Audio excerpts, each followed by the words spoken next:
వినాయకుడు అట్లాగే తన ఠాగూర్ సినిమా తర్వాత అన్నయ్య ఏంటన్నయ్య ఏం ఆనందంగా ఉందన్నయ్య, వాళ్ళు ఒళ్ళు నలిపేసేసారన్నయ్య, పిసికిసారన్నయ్య, మసాజ్ చేశారన్నయ్య, అది చేస్తుంటే ఆనందం పెరిగిపోతుంది అన్నాడు. నిజం, అలాంటివన్నీ నేను అనుభవించాను.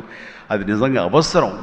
ఈ రోజున అలాంటి ఉత్సాహం చాలా సంవత్సరాల తర్వాత మళ్ళీ ఆ స్టేజ్ మీద ఎప్పుడో 2-3 దశాబ్దాల ముందు ఇలా ఇచ్చిపుచ్చుకోవటాలు, షీల్డ్స్ ఇచ్చిపుచ్చుకోవటాలు అనేవి మనం ఎప్పుడు చూడలేదు. అలా ఎగ్జిబిటర్స్కి, బయ్యర్స్కి, డిస్ట్రిబ్యూటర్స్కి ఇలా మా చేతుల మీదుగా స్టేజ్ మీద ఈ రకమైన కళకళలాడుతూ జరుగుతుంటే కనుక వా గత వైభవాన్ని మళ్ళీ వింటేజ్ చిరంజీవినే కాదు, వింటేజ్ ఫంక్షన్ సెలబ్రేషన్ కూడా తీసుకొచ్చిన ఘనత అనిల్ రావుపూడిది.